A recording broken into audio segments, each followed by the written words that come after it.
Shabbat Shalom. As I introduce Durham's Mayor, Leah Williams, I'm putting the microphone way up.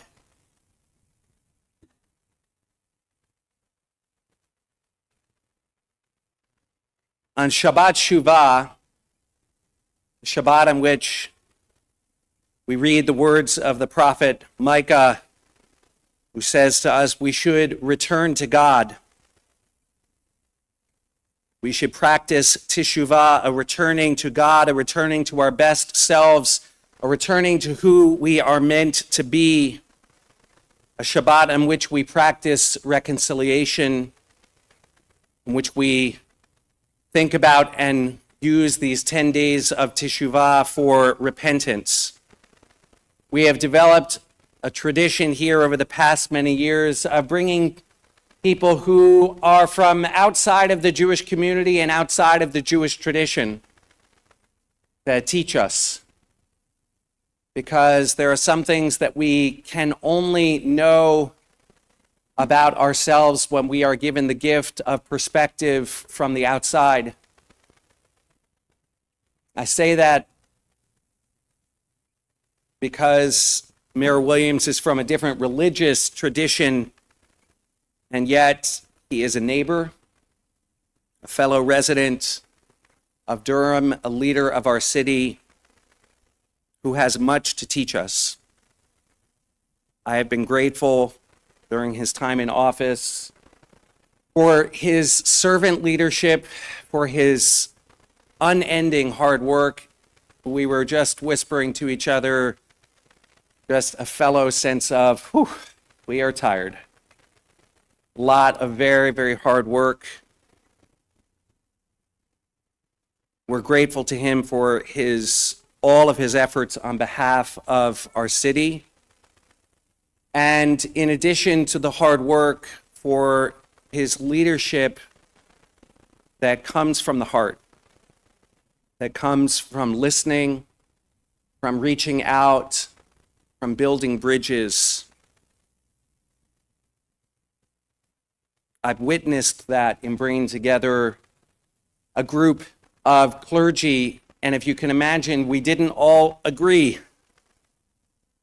but he made it possible for us to speak, to feel heard, to feel seen, and in that way for Durham to continue to feel like home. We're grateful to him for his service. We're grateful to you in advance for your words of wisdom. Mayor of Durham, Leah Williams.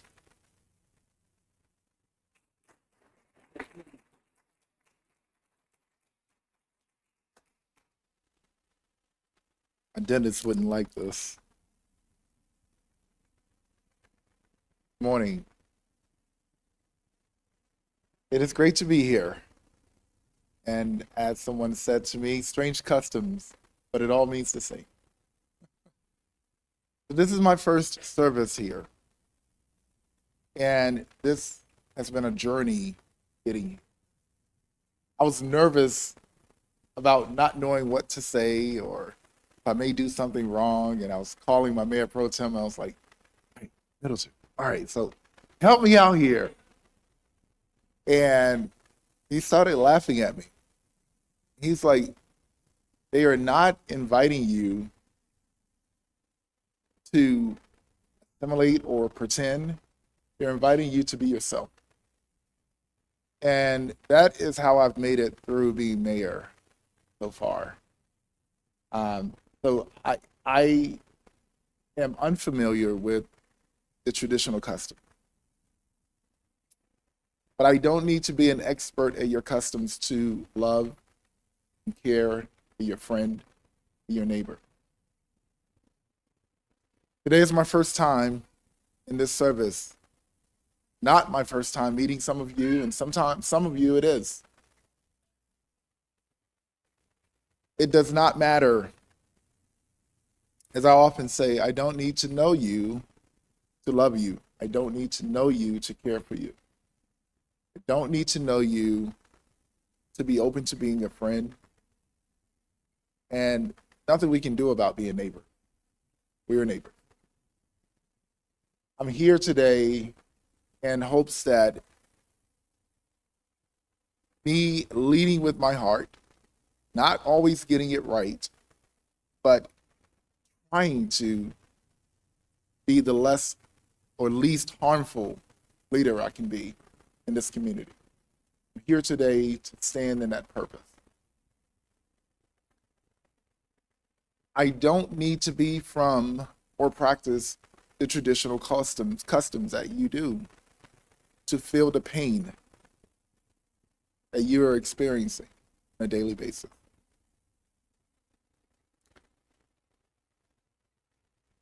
My wife, Whaley, sometimes get really bad nightmares from just the anxiety of our business, all of the things that come with it. She's worried about my safety as mayor. We've had another year unfamiliar with threats. And sometimes she has those nightmares and it's really hard to wake her up. But I'm lying next to her and I am there to wake her up. And she told me once, she said, you know, Leo, I'm in the middle of this nightmare and I'm just so vivid. And I'm just like, when am I going to wake up? When is the nightmare over? It's a very, very scary place to be. I can only imagine what you're going through as a community. And in my position, in my capacity, it is extremely hard trying to manage voices, trying to manage the yearn for advocacy. And because I do see everything from a 30,000-foot view or bird's eye view, I see the good intentions as well as the bad intentions. And that's where I have to ask for patience, because as calm and patient as I am, Rabbi, when someone chooses advocacy on an issue, first of all, we have to recognize that some people have the luxury of choosing something to advocate for rather than it being inevitable. And the intentions aren't always great. And when I see that, I don't have the best patience. And that is a flaw of my own, but I'm human. When this dreadful day happened a year ago, I couldn't fully fathom what was happening. And I'm grateful for friends that I have been able to call upon in this room, and the many times that I've reached out that helped me understand. And I remember the first words that I said, you know, the only oppression that I'm familiar with is when my ancestors were brought here on a ship. Help me understand your pain, my brother, my sister. And there are individuals in this room that were very patient with me, and they helped me along the way. And once I understood that, I also listened to opposing voices. And I wanted to give everyone a voice. And yes, I did sit 16 people down in a very tight room intentionally. 4 Christian pastors, 4 rabbis, 4 imams, and 4 activists. And I remember breaking down in tears that night because I did not want to hurt anyone or put anyone in harm's way. That was a very powerful moment because we were able to ultimately have a conversation. I never published that statement during politics, but I have that statement still. And that statement was representative of the individuals in that room. And that was the way that I saw best in that moment to speak on behalf of the city. And I truly believe in those words still to this day. Recently, I shared a really big stage to represent this city. It was at the Democratic National Convention with 21,000 people in the room, a few more than this, and nearly 100 million watching online. I also shared that stage with Hirsch's parents a few days before they received the horrible news. We all saw each other backstage. And I'm just grateful that there were a bunch of strangers there who shared love for one another. They received the longest standing ovation in that entire convention of all 65 speakers. That reaffirmed to me,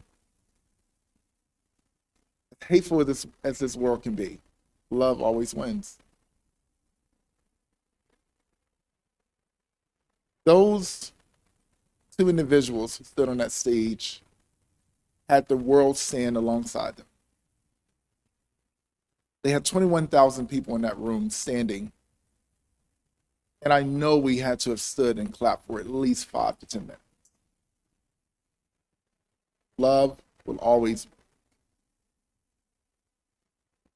So I want to acknowledge that I know that you all as a community are going through pain. And I'm going to do everything I possibly can as a leader in this community to protect you at all costs.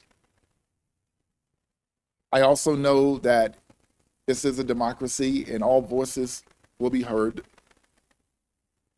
but we will never have tolerance for anyone with the intent to hurt and harm someone. There is no way that we can stand for that. There is no amount of patience for that. I understand the date that we are in today. I understand that we're in the midst of high holiday. I know that there's going to be a lot of attention. I've been thinking about you, and I will continue to think about you.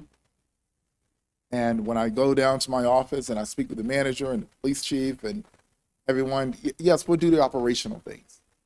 But I think the best thing I can do is just project love over the city. That's all I know how to do. That's all I know how to do. That's how I lead.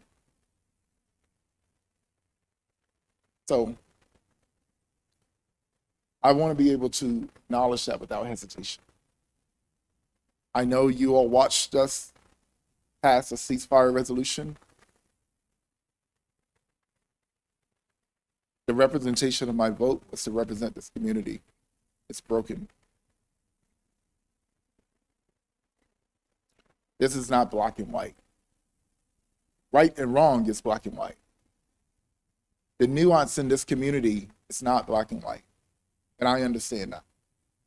But right and wrong, not. Right and wrong is black and white. It is simple. And that's where I stand. My Mayor Pro Tem, who's stood at this dais, stands with me on that. And it's amazing, after time takes its course, people start to evolve. And if we were to have to make that decision again today, I don't think it'll be the same turnout as it was before. Relationships mean everything. And as we've learned to work together more as a council, we've evolved. So my priority is the safety of this community. And I'll stand firm on that. As I will also ask you to continue to stand firm with the rest of your neighbors. There have been times where we've shut down City Hall for what is happening in the Middle East. And I hope that my comments have not been taken out of context. But we also have children dying right here in the streets of Durham. And it's not a binary. It doesn't mean that you can only care about Israel and Gaza and Palestine and not Durham. to me, it is all connected. And if your intent is in good, if your intentions are good, then you will feel the pain from Durham to Israel. And that has been my point. We cannot shut down City Hall and be silent in Durham. We cannot shut down City Hall or halfway around the world and silent in Durham. So I'm standing here today to represent my friendship to your community as I stand alongside of you to feel the pain within our community, yours and mine. And I think that's what's most important. So I don't know exactly what to say. I don't know the appropriate customs to practice. I'm not Jewish. I'm raised in Eastern North Carolina, Southern Baptist. But I don't think that matters. I don't think that's a prerequisite to love you. I don't think it's a prerequisite to care. I'm standing here today to let you know that I am aware. And I hurt for you, feel your pain, but love always wins. And that is why I'm optimistic. And I'm going to do everything I can to support leadership that will right our ships from your homeland to your homeland. Thank you all for having me today. I really appreciate you. And Rabbi, call me anytime, especially if there's food. And I will happily come. Thank you.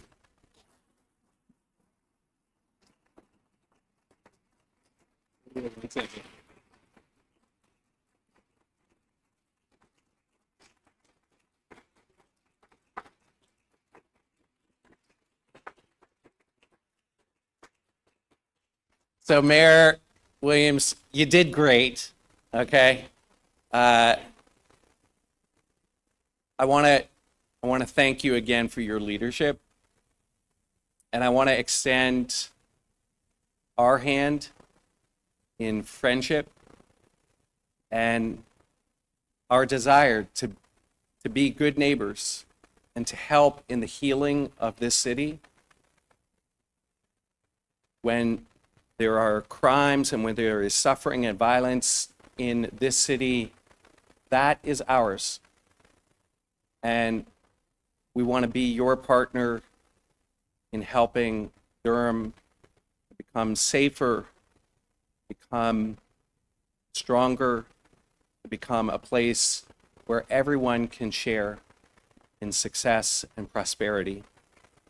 And we just ask God's blessings upon you and upon the council for your continued strength and leadership.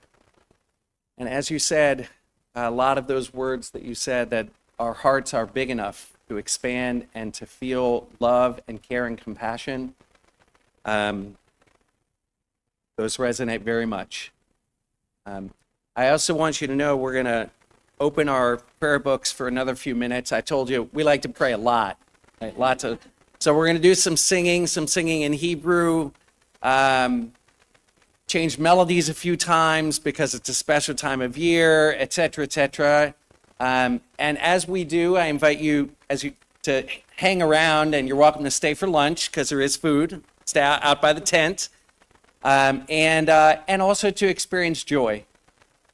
You're right, this has been a difficult time for the Jewish community, for the Bethel community, for the Jewish community around the world. And those things are all true, and we rejoice in the opportunity to continue to live out the mission of the Jewish people and to sing and to give praise and to celebrate that we have more and more opportunities to bring God's light into the world. Shabbat shalom. Right over here.